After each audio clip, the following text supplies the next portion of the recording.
Unga apa. And I'm going, hang on. I think, hang on. Unga means no. Apa means what? What? Apa means what? So you just said to me, no, what? And I see a bunch of girls. And they go, hey, bully. And I go, hey, cherry. And they go, what? Every Indonesian on the motorbike thinks they're Valentino Rossi and they want to kill me immediately on the bike. Right? So the Indonesians are the most polite people on the planet. They're lovely, they're friendly, but put them on the motorbike, whoa, everything changes. And they're shocked. How is it possible for a bully to be poor? I said, you know something? You go overseas and see how possible it is. To me, this is my country.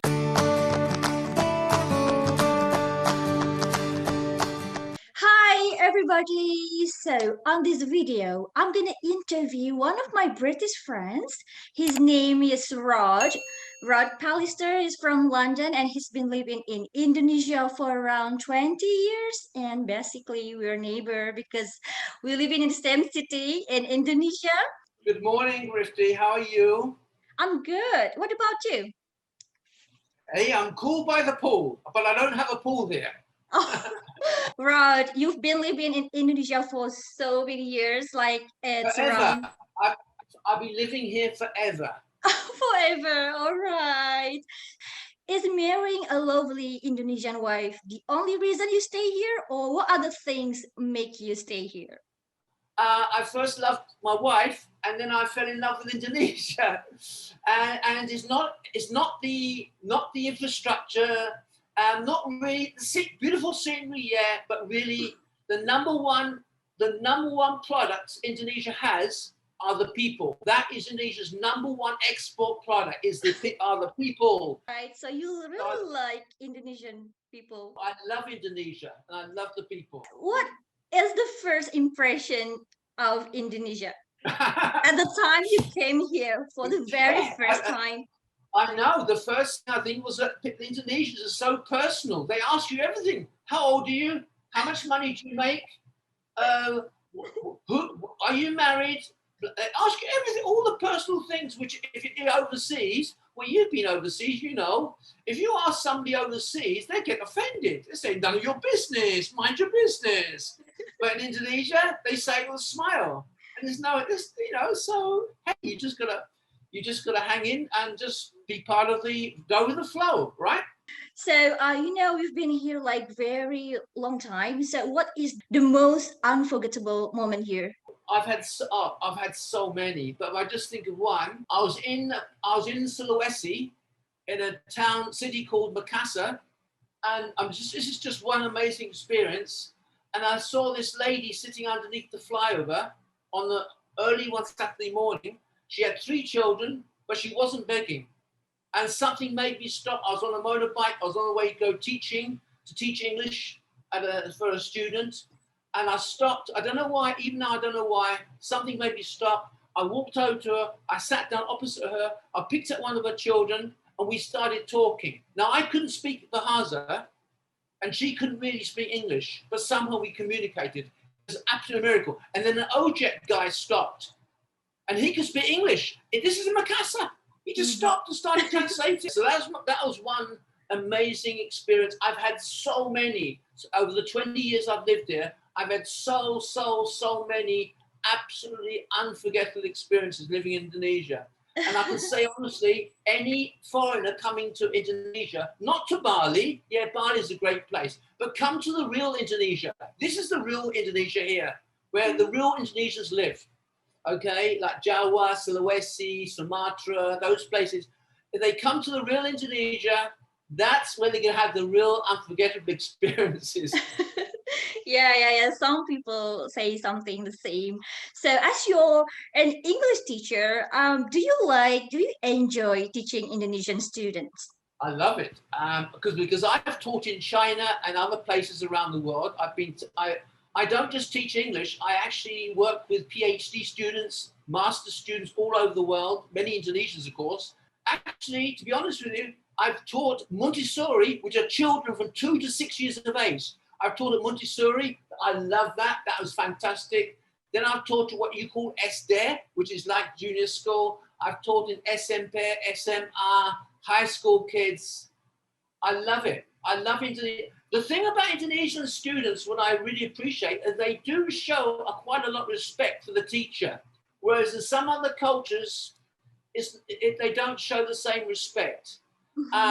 Discipline, not so good, but that's okay, because sometimes the best students are the most undisciplined and the most naughty. Sometimes the most naughty student and the most undisciplined turns out to be the smartest and probably one day the best entrepreneur you'll ever come across. That's the way it is. So even the so-called naughty Indonesian students, I always look at them as a diamond. One day they'll be very beautiful and very amazing to look at. That's really good story from you, you know. And what do you think That's about good. education in Indonesia? How would you compare Indonesian students with students from overseas? Actually, to be honest with you, over the nearly 20 years, it's changed enormously. When I first came here, I started teaching at a place called EF. You've probably heard it all over Indonesia, all over the world, actually. Because I had no real experience teaching before. I was a business consultant prior to that. So, so I started teaching Indonesian students. And one thing I noticed, most Indonesian students looked down on their own country. They didn't like their own country. They said it was corrupt, it was polluted, it was poor, they were no good, blah, blah, blah. Most Indonesian students thought badly about their own country, and many of them would do anything to go overseas to study and then to work and maybe live. They didn't want to stay in their own country. And it wasn't just a couple, it was thousands. All over Indonesia, wherever I was teaching, I found this came across the same problem. But now it's totally different. Now today's Indonesian students doesn't think like that anymore. Why? Because they know their country, Indonesia, will one day be one of the world's biggest economies. They know that, and they can see the changes. They can see the less corruption, less pollution, better infrastructure. Now they have the internet, they have knowledge, they can see what's going on in the wide world. So today's students will be tomorrow's imam, tomorrow's engineer, tomorrow's politician, tomorrow's entrepreneur, etc., etc.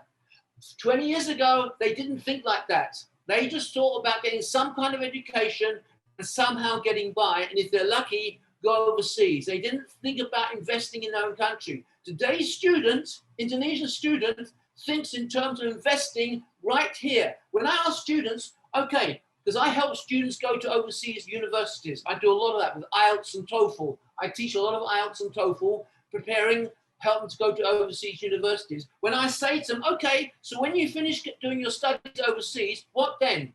Oh, we're going to come back. 20 years ago, 10 years ago, no, they want to stay there. Now they want to come back. Why? Because they know the new Indonesia is a whole different place than it was 10, 15 years ago. It's an amazing country. The world's statistics, big accounting companies like Pricewaterhouse, those huge, large accounting companies worldwide, they say, not me, they say Indonesia will be either number fourth or fifth largest economy in the world. Bigger than England, bigger than Russia, Indonesia. So the question is, who the heck is going to look after the country? Who's going to manage this massive economy? Today's politicians? I don't think so. I don't think so. Today's students? Yes, they're the ones who are going to run this country. Thank God they're going to run it because they're smart. Today's students are very smart. They love their country. They care about their country. They're the ones that are going to drive this country forward. I'm so hopeful about it. Thank you so much for your kind words, Rod. That's really nice about you. But you know, Rod, that most of Indonesian students, they still get nervous anytime they talk to native speakers. Any tips for them to speak English more confidently, more fluently, you know? Yeah. Well, look, I've written many articles about learning to speak English, and I've published in Quora, Qurra, and it's a common problem. And by the way, it's not just Indonesians; it's worldwide. But in Indonesia, what I advise is stop learning words, start learning meanings. You can't learn from words. How can you learn from words? Let me give you an example. Even in Bahasa, Mhm. it's the same problem. For example, I could say, hey, Trifty, I'm so sorry I'm late. You turn around and say, enggak apa-apa. And I'm going, hang on. I'm thinking, hang on. Enggak means no. Apa means what? What? Apa means what? So you just said to me, no, what? That's stupid. Why can you say no, what to me? What does that mean? It doesn't mean anything. Come on, that's crazy. No, but actually, the meaning is it doesn't matter. So what I'm trying to say is you can't learn a language just by learning words. You have to learn the meaning. In fact, if I had to give the best advice to any of your listeners or your viewers, I would say learn the general meaning and then go back and look at the individual words. And sometimes you can actually guess what the words mean just by getting the meaning. Learn the meanings first. Number two, this is second. Don't try and learn English. Try and think in English. Big difference. Because if you're learning English, what happens is you start with Bahasa, you go to English, right? Then you come back to Bahasa to understand, then back to English. It takes Long forever. journey. Yes, stay inside English. Think inside the language you're learning. Don't jump from one to the other. It's hopeless. So the second thing, think in English. Don't learn English. And by the way, if any of your viewers are teachers, Indonesian teachers, stop teaching from a textbook. It's bad. You should not teach from any textbook. I've taught at certain universities here in Indonesia. Some of them actually train Indonesians to teach English. They become English teachers. And I'm shocked how so many are taught to use a textbook to teach English. Wrong. Why do you think students get so bored? Why do you think they hate school so much? Use yourself as a teaching tool, not just use textbooks. What a boring way to learn. And also the number two, don't teach students what they think they know or what they believe. Teach them what they actually know to be true. So when you're teaching in grammar or conditionals or anything in the language, teach them what's relating to their life. And the other thing is, if you're learning a new language, if you're going to get laughed at, so what? Enggak apa-apa, it doesn't matter. It's okay. Don't worry about it. If you hear me speak Bahasa, you will laugh so much you'll cry. I'm telling you. So it's okay. Don't worry. I will challenge you to speak Bahasa later. No. Yeah, you should. No, I'm telling you, if your viewers hear me speak Bahasa, they're going to go Larry, they'll run. Lari. There's something interesting. I highlight what you said. You said we should think in English. But how Yes. do Indonesian students think in English when they don't even have wide knowledge about English words? I know. I have a method.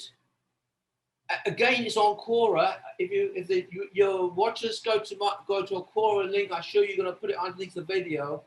But in there, I've given students a 37-day program in which they can think in English and become fluent. 37 days. Right.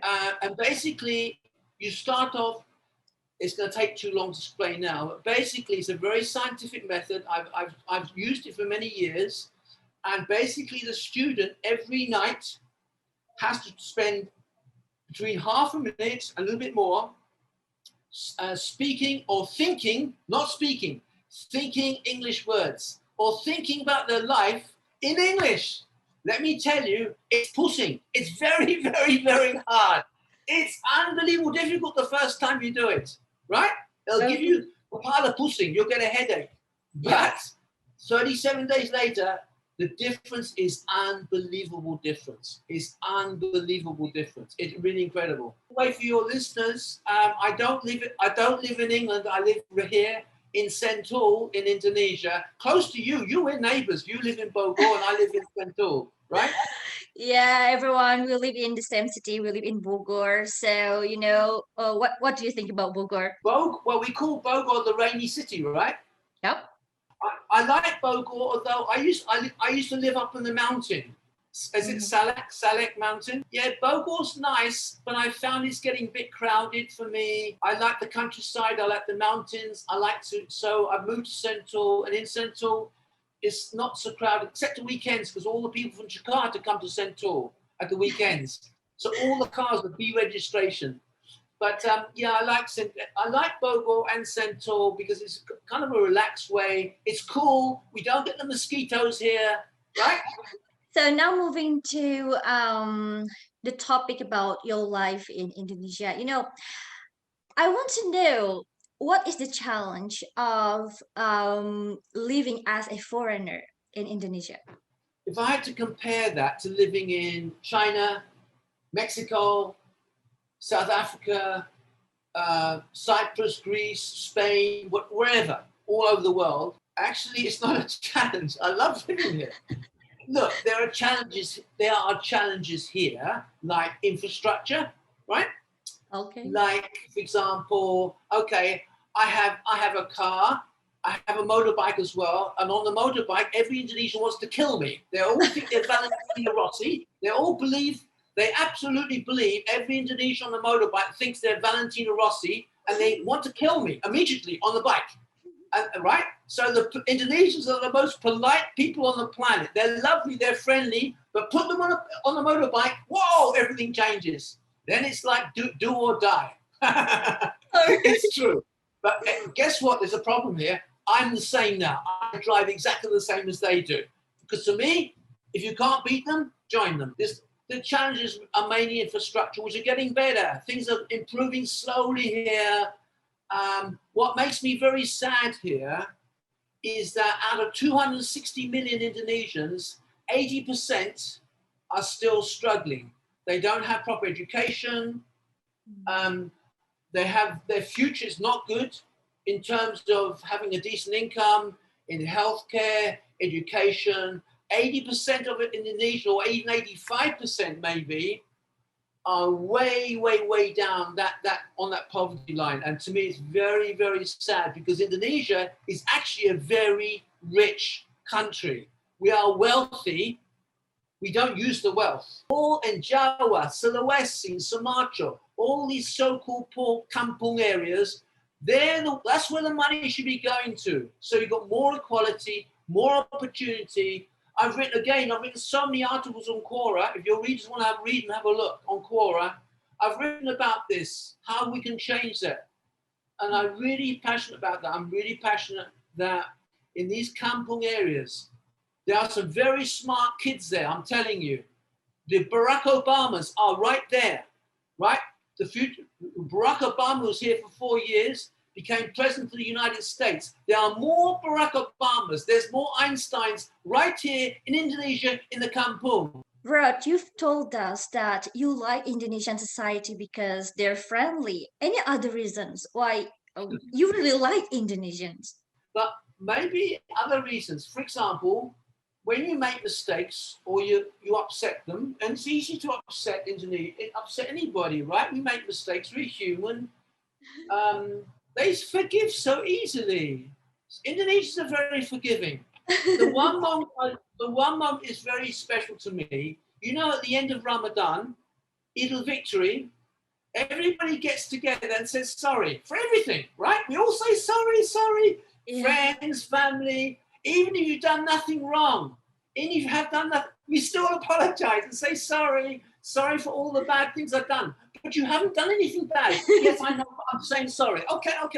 So when the first year I lived here and this happened to me, I was confused. I was pushing, but why are they people apologizing to me? I hardly know them, right? And they're apologizing to me for things that I've done. You haven't done it. And it was like this. But then over the years, I got used to it. And that's another part of Indonesia I love. I love the fact they have this very forgiving spirit. Indonesian people are very unique. In fact, I don't really know any population group like Indonesians. They are very different. Anywhere you go in the world, it's almost you can see them. You can recognize them. There's something about them. There's some chemistry, something about them. Not just a smile. It's kind of, I don't know what it is. We say in English, birds of a feather flock together. And it's very true. Indonesians somehow recognize each other, know each other, get together. And for me, I kind of regard myself as an Indonesian. I live here, my family is here, my life's here. So I kind of, to me, this is my country. There's an innocence, kind of unassuming. People don't assume things about you sometimes.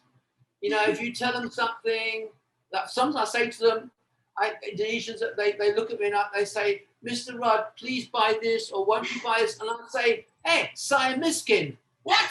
You poor? Yeah, I'm poor. I'm a poor bule. Huh?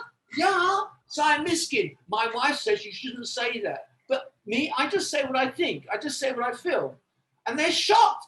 How is it possible for a bule to be poor? I said, you know something? You go overseas and see how possible it is. There are millions of very, very poor bules living out there. So, and by the way, being poor, it's got nothing to do, it's not just money. You can be poor in your spirit. You can be poor in your heart. You can be poor in love. You can be poor in spirituality. It's not just money. That's just one aspect of being poor. So when I say miskin, I'm kind of kidding, but I'm also kind of serious that, you know, we can be poor in so many things, not just money. Indonesians tend to think miskin, oh, no money. Actually, the worst thing is to be poor in your spirit and poor in your heart, right? That's worse than that. You know, I have quite a lot of fun. Sometimes I'm driving, sometimes in the evening, I get on my little motorbike, my wife gets behind me, we go for jalan-jalan, go for a drive up into the mountain, through the kampungs, and sometimes I'm going along and I'll see a bunch of girls, and they go, hey, bully. And I go, hey, cherry. And they go, what? It's like that, right? Why not? Did they ask you to take picture together? Take what? Picture together. Yeah. Sometimes I'm kind of used to it now. But, you know, if it's my wife's with me, not so often, but on my own, yeah, sometimes like that. One thing I've experienced when I'm teaching in a university, like conducting a workshop, for example, when I was conducting a workshop quite recently in BSI, they had about 200-300 students. I was conducting a workshop. At the end of it, the students had swamped the stage, and I spent like an hour doing we did selfies and all of this. Indonesians have a deep respect, and they like bules, they like foreigners. Mm-hmm. But I forgot now, because I regard myself, I don't look at myself as a bule. Mm-hmm. I regard myself as a local with a long nose. Okay, Raj. Thank you for sharing your experience. Actually, I've got one more question, and this will be the last question, and I want you to answer in Bahasa. Oh no! You should. You should. What is your favorite Indonesian food and drink, and why? In Bahasa. Okay, in Bahasa, not English. Masakan Padang. Ya. Bagus, enak sekali. Masakan Padang. Minum teh botol. Suka teh botol. Teh botol. Kenapa? Sehat. Sehat. Sehat, yeah. And what else? Saya minum banyak air, aqua banyak. Aqua. Panas di sini ya, panas sekali. So banyak minum aqua banyak. Mungkin 1 liter setiap hari. Okay, good. Okay, I will give you 100 as the score of speaking Bahasa. That's good. No, come on, that's cheating. That's cheating. My heart is not good at all. Okay, Rod. Thank you so much for being here, and I really appreciate that you have shared your thoughts, your advice for the better Indonesia. So thank you so much for being here, Rod, and nice to see you today. You're welcome, Trifty. Thank you very much for inviting me. Bye. What a great interview. Thank you. Bye-bye.